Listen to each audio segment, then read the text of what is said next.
They told me I was too young. They told me I needed more training. I told them to drop dead. My name's Nick, and today we're taking a look at Crypt the NecroDancer.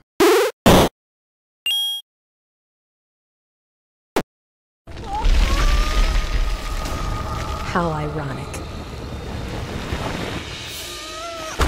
I don't know how I survived that fall. Something strange must have happened.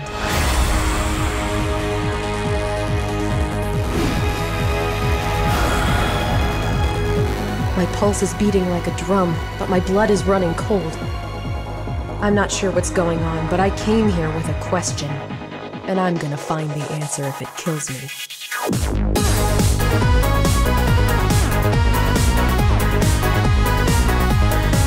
Let's take a look at roguelikes. What is a roguelike?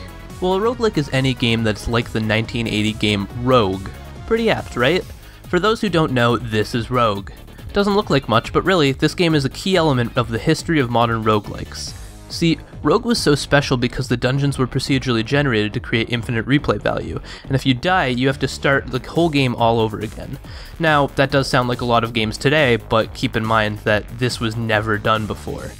Every game that you play with these elements comes from this game. Enemies only move when you move, making every move planned and strategized. What does this have to do with the game I'm talking about today? A lot, actually. See, a lot of modern roguelikes are categorized into subgenres such as roguelite and procedural death labyrinth. This is because they possess some roguelike elements, but not all. So, games like Isaac, Spelunky, Rogue Legacy. Some people don't even consider it a roguelike unless it has ASCII graphics, which is silly. I won't get too into this, but simply put, a roguelike is a game that's like Rogue. By that logic, wouldn't a game with some of these elements be like Rogue, ergo a roguelike? Food for thought. Crypt the NecroDancer is interesting because it does have all of these roguelike elements, while still managing to be very modern. We'll delve more into that later. Without further ado, let's jump in. Crypt the NecroDancer is a rhythm-based roguelike created by Brace Yourself Games, a Vancouver-based company owned by Ryan Clark. NecroDancer is published by Clay Entertainment, who are probably most notable for Don't Starve. The soundtrack is by Danny Baranowsky, who also did Super Meat Boy, The Binding of Isaac, and various other projects. It's interesting trying to criticize an early access game because it's constantly being changed. For example, when I was writing this review, one of my critiques was that the enemies in Zone 3 often spawn too close to the player and you get mobbed. A week later, I go to record footage of the game and, lo and behold, an update is released that fixes this exact problem. It is for this reason that it's important to remember that this review is tentative. Anything I say about this game could be subject to change at any time.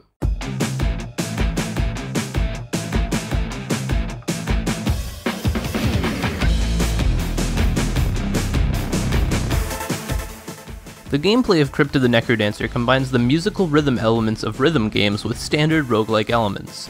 This game employs a reward system of coin multipliers, meaning that the more enemies you kill without breaking the groove chain, the more coins you collect. If you break the groove chain, you lose your coin multiplier. Earlier I talked about classic roguelikes. One of the key elements of classic roguelikes was the idea of you move, they move. Essentially what this means is that you have infinite time to strategize your next move. It's turn-based. In Crypt the NecroDancer, it isn't so simple. Everything moves to the beat of the music, enemies and yourself. If you fail to move to the beat of the music, the enemies still move regardless. This is a really interesting mechanic because it forces you to strategize much faster, and have strategies before entering a room. If you rush into a room, it might not turn out so well. Every enemy has a strict movement pattern that is important to learn. Movement patterns start really simplistically, like green slimes who don't move at all, and get a lot more complicated as you progress, like the goblins that only chase you with your back turn. The interesting thing about this is that each zone feels challenging when you start it because all the movement patterns are unfamiliar. Now this part is really cool. Everything in NecroDancer is done with 4 buttons: up, down, left, and right. Attacking is accomplished by moving into the enemy. Special items like magic and consumables are used with direction combos, so, say, pressing up and down at the same time. It's really cool how much depth this game has with only 4 buttons. There are so many items and mechanics in this game, and it's all done with 4 buttons. Why is this? Well, NecroDancer is designed to be playable with a dance pad. There are 2 characters unlocked by default, Cadence and the Bard. Cadence is the default character, and the Bard functions like a classic roguelike. You move, they move. It's turn-based. The Bard is really useful for practicing enemy movement patterns. As well, if you beat the game on hardcore mode, you unlock Aria and Bolt. These characters serve as challenge modes, but they are absolutely ridiculous.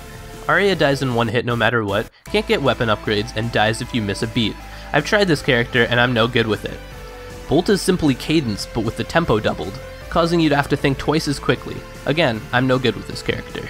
NecroDancer has a hardcore mode where you beat the game all at once. It also has zone selects and a daily challenge mode, similar to the daily challenge mode in Spelunky.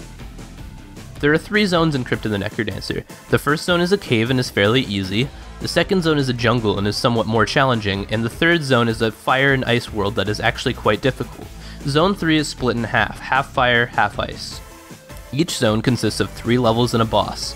There are 3 bosses in the game that you will get randomly: King Konga, Death Metal, and Deep Blues. King Konga is an ape that has 2 conga lines of zombies, Death Metal is a skeleton that spawns monsters and shoots fire, and Deep Blues is a game of chess where you have to clear out the board and defeat the king.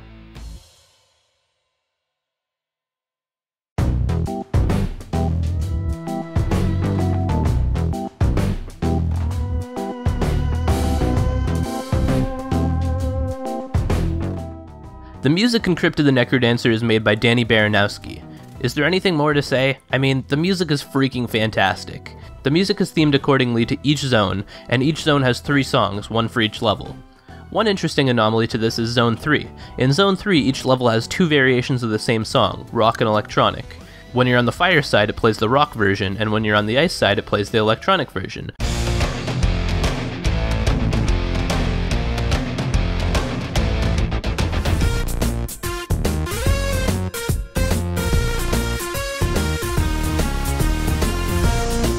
When you cross over, the music crossfades. The music in this game is amazing.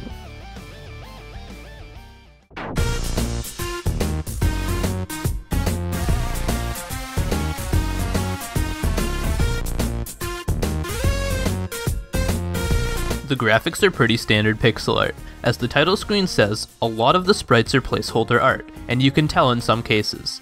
It looks really good, but it's nothing you haven't seen before.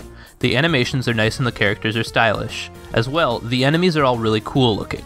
It's really cool how the floor lights up like a disco floor when you have a running groove chain.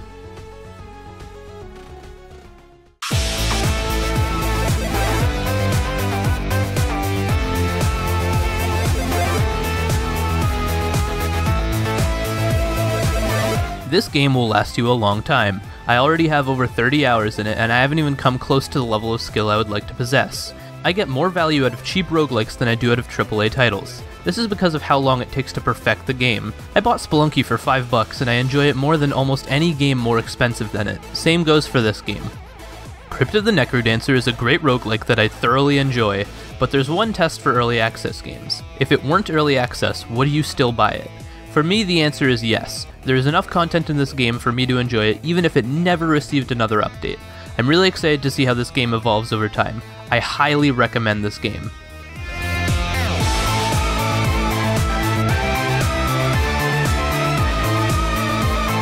Well, that's all for today's video, but stay tuned because I do have more content coming in the next couple weeks and months. As well, don't forget that you can follow us on Facebook and Twitter. As well, you can check us out at our website at crimsontyrant.com.